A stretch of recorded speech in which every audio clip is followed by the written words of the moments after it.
Yeah, I think going from the Mississippi Delta to Coeur d'Alene, Idaho, and in June is gonna be great. I don't know who will be more culture shocked, us or them, when they get around us and get a little taste of the Delta.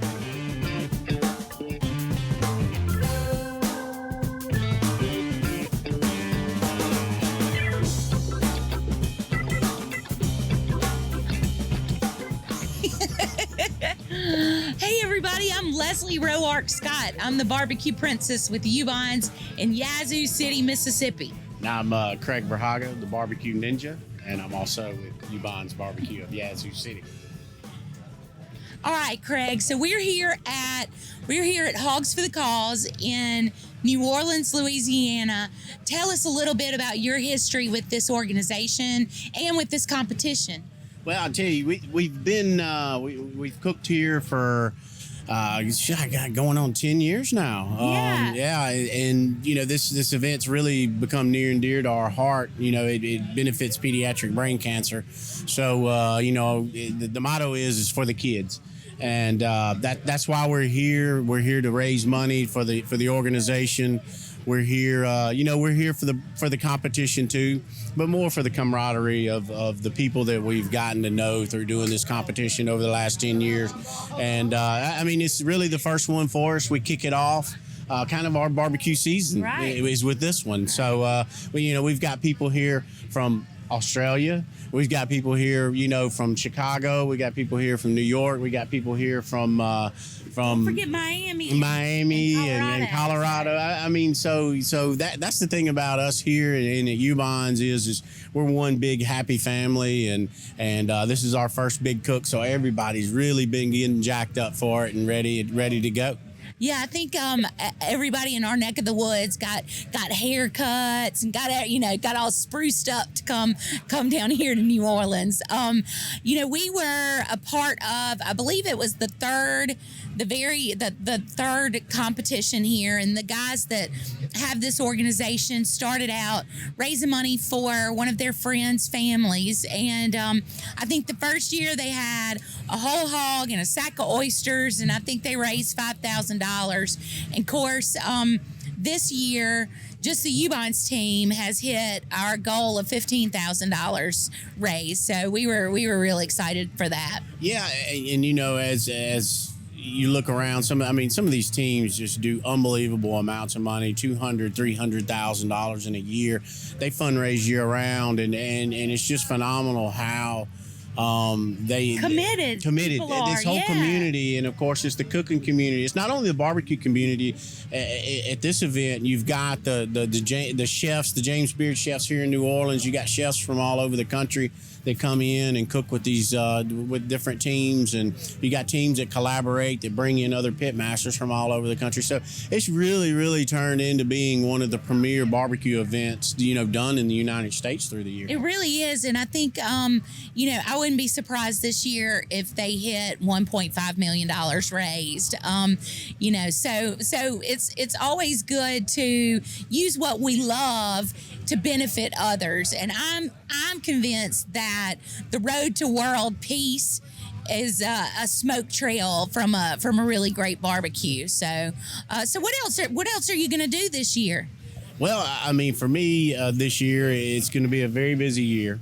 We've got New Orleans here, and then in a couple of weeks, we go to Brooklyn, New York, to a barbecue place there called Pig Beach. And there's going to be a benefit for a chef that passed away last year at 36 years old. His name is Jeff Mincher. And he was a great friend of mine. Just left there last year, and 3 days later he passes away.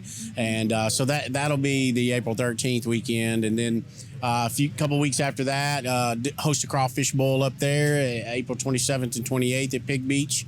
Then May, we got Memphis in May, which is the World Barbecue Championship. Will be going on there the third weekend in May, and June we've got Denver Q.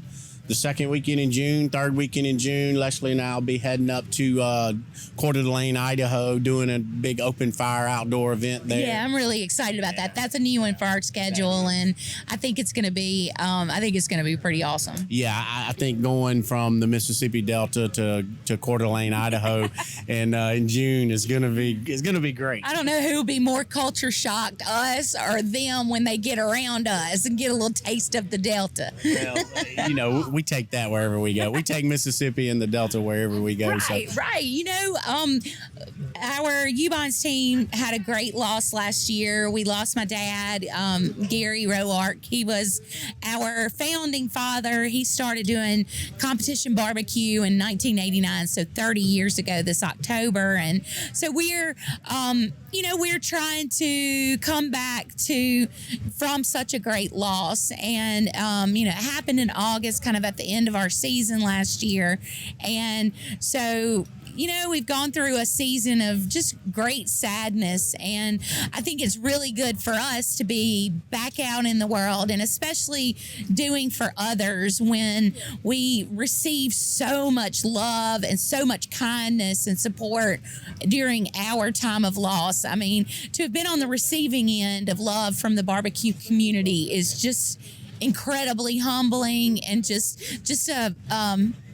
I hope that everybody in their life feels the sort of love that we felt during this season. Yeah, it's at such a low point to see the rally and to see the community come together. And I mean, it's almost like you could feel each and one of them's individual hands, lifting you up. Yeah. And so, I mean, that is just very humbling. Right. It was such a humbling thing, but we're doing what he wants and what he built. That's right. And that's to keep the fires burning. That's to keep the torch. What do you say? We're not passing the torch, just keeping it lit. Yeah, that type deal. Right. So it was something that he said, and we've got Jacob Scott, which is the next generation of U-Bonds. That's my baby, Pitmaster J. What's his Instagram? His Instagram is U-Bonds Jacob. I think he's Pitmaster J. Pitmaster J. Yeah, Pitmaster J. Yeah, Pitmaster J there. And but yeah, so he's the next generation of U-Bonds coming up. So Poppy has instilled his work ethic and his knowledge into us, and it's our job to instill it into him and to keep rolling. Keep it going. Yeah. Keep it going.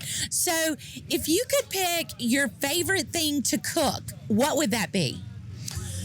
I'm an alligator. I really have gotten to be very fond of an alligator. You've gotten to be known for that. Yeah, kind of the alligator guy, and I hate that we don't have one here to cook. But anyway, my Facebook business page, the Barbecue Ninja. We do have a video there when we were in Houston and got to prep an alligator and got to cook a couple of alligators there. And that was your first. Yeah, that was my first alligator to even have anything to do with, and it was just fascinating. I mean, there's not a lot of meat on an alligator, but me and you managed to pull that alligator from stem to stern, man. Yeah. It was fantastic. Yeah, cooking the alligators is such fun, but also telling how I hunt alligators and how you go out at night and you're flashing lights over a lake and you see eyes, and then you go and you throw a hook in them, and I don't know a lot of people that volunteer for early possible death like that. I've seen the videos of you chasing those alligators, and it's terrifying. This girl ain't doing it. Look, I mean, people jump out of planes. I'm not going to jump out of a plane. But, I will hook a, 12-foot alligator and fight it. But I mean, even with that, you have safety things that you do and you observe. And I don't ever feel like, I'm threatened at any point. Of course, you got so much adrenaline going on. And there has to be. Oh, yeah. It's just a great rush. But, that's the whole thing of hunting the animal, harvesting the animal, cleaning the animal, and then taking it to the pit and cooking it and treating it properly through the whole process with respect. And so that's why I do that, because what I hunt goes to the table, and that provides food for my family and my friends. So that's what I enjoy. What about you? What do you? What's my favorite thing to cook? You know what? I've been looking around trying to figure out what that favorite thing is. For this particular festival, me and my husband and my kids have spent a lot of time working on soup dumplings and pork buns. So Jacob's like, one of his favorite things is Asian cooking, and so this has been fun to figure out. But you know what? I am most comfortable around a rib or a piece of chicken. I feel like my daddy, when we were, probably 12 years old, he started saying, if I could just put a chicken leg in everybody's hand, then everybody would use Ubon's barbecue sauce. And so I feel like he's tasked me, hey, you're the new chicken lady. And I mean, I got some in my backyard, so that's perfect. I'm glad. I've been trying to do that too. I mean, between New York and Denver and St. Louis and everywhere we go, and cooking chicken, of course, flamethrower, cooking the chicken. We have tried to do exactly what he wanted to do, and that's put a piece of chicken or a chicken leg in everybody's mouth. So. Yeah. I think we've used the term to describe ourselves before as a legacy barbecue team, and it's pretty lucky because there are a lot of those. There are a lot of those out there that are more and more generations, within their own team, and it's exciting to be part of a growing community, not just locally but globally. And, I hope that people who are watching us will think to themselves, okay, if I'm going to be in Memphis in May, I'm going to go by and I'm going to visit with those Ubon's folks. You think I think we can issue a blanket invitation, don't you? Yeah, I think that's perfect. We would like everyone here that's watching in Australia and abroad, come to Memphis in May. Come by Ubon's. We're H215, correct? That's right. Come by and see us. Have a Ubon special or a Bloody Mary. This is your invite. Come see us. That's right. So anytime you see the Ubon's name out there, you know that you're going to be able to come by, say hello, and talk some barbecue. I like talking barbecue. What about you? Besides, that's what I know. Right. I was going to say, besides, I sell insurance for a living, besides that, but I talk barbecue more than I do that. Right. No, that's what we do. That's the way, I spent my adult life, That's the way I'm going to spend the rest of my life, It's dedicated to barbecue. It's dedicated to this next generation that's coming up that you mentioned. It's such a refreshing thing to start seeing the kids parts of competitions, that's really exciting. Yeah. That's really exciting. Okay, so I feel like we probably need to start summing up and wrapping up. So give me your top 5 barbecue restaurants in the United States besides Ubon's, because I know that's your number one. So give me your top 5. I am, right? Yeah. Right? So your top 5. All right, Ubon's, and You're so smart. Okay, come on. Well, where would you send folks if they were making their Great American Barbecue Tour? Where would you send them? We've.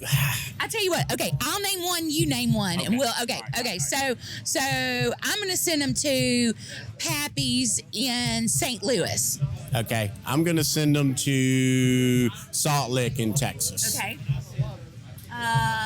This is hard. Yeah, all right. I know. You better watch it. All right, I know. Okay, I know. I'm gonna send them to 17th Street Barbecue in Illinois at Murfreesboro, Illinois. Okay. Good.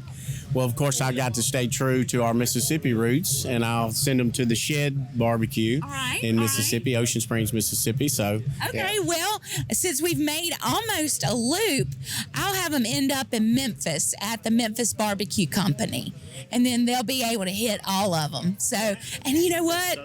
You can sneak over to Chris Lilly.